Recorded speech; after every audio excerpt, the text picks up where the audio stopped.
అంటే జనరల్‌గా ఇప్పుడు అమ్మాయిలకు సంబంధించిన ఏమైనా ఇష్యూస్ అయితే అమ్మాయిలు అనేది పర్టిక్యులర్‌గా సో ఇక్కడ హైదరాబాద్‌లో ఏదైనా ఇష్యూస్ అయినా ఎక్కడైనా ఆంధ్రాలో అయినా తెలంగాణలో అయినా వాటికి ఏదైనా స్పందించి ఆ సబ్జెక్ట్ ఏదైనా నువ్వు రీల్స్ పెట్టగలుగుతావా? అంటే డాన్స్ చేయడం అనేది కామను. ఒకరు మాట్లాడిన డైలాగ్‌కి మనం కామన్‌గా 2 మినిట్స్ సో లిప్ రీడింగ్ ఇచ్చి ఏదో ఎక్స్‌ప్రెషన్స్ పెట్టడం అని అది ఎవరైనా నేర్చుకుంటే ఎవరికైనా వస్తది.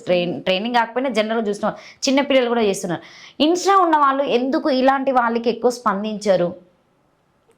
నేను చేయలేదు ఇప్పటి వరకు. బట్ అలాంటి సిచ్యువేషన్స్ ఏమన్నా డిమాండ్ చేస్తే నేను ఖచ్చితంగా చేస్తాను. డిమాండ్ అనేది కాదు పూజ.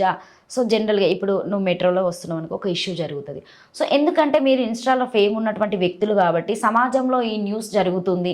సో ఇప్పుడు మేము యూట్యూబ్‌లో ఒక ఇంటర్వ్యూ చేసి ఎడిటింగ్ చేసి మేము పోస్ట్ చేయాలి. సో మాకు మినిమమ్ 2 డేస్ పట్టొచ్చు. కొన్ని ట్రెండింగ్ అయితే 1 డే పడతది. సో నార్మల్ అయితే 3 డేస్, 2 డేస్‌లో సో కంప్లీట్ చేసేసుకుంటాం. సో ఇంత ఫాలోయింగ్ ఉన్న వాళ్ళు ఎక్కడైనా ఇష్యూ అయినప్పుడు ఆ ఇష్యూస్‌కి సంబంధించినటువంటి ఒక వీడియో పెట్టడం వల్ల మీ దాంట్లో ఉన్న వాళ్ళు కూడా చూసి స్పందిస్తారు కదా! ఎందుకు అట్లా పెట్టలేరు? ఓన్లీ ఇన్‌స్టా అనేది ఇప్పుడు వచ్చిన వాళ్ళు డబ్బుల కోసము సో వ్యాపారం కోసం మాత్రమే వాడుకుంటున్నారు అని చెప్పేసి చాలామంది చెప్తూ ఉంటారు. సో దాని మీద నువ్వేం చెప్తావు పూజ? పెట్టొచ్చు, కానీ ఇప్పుడు వరకు ఎవరు అట్లాంటివి చేయలేదు. అంటే చేస్తే బాగుండు అనిపిస్తుందా నీకు? అవును, చేస్తే సో అంటే జనరల్‌గా ఇప్పుడు నేను నీకు చెప్పా కాబట్టి ఎప్పుడైనా నువ్వు చేసే సందర్భాలు ఉండొచ్చా?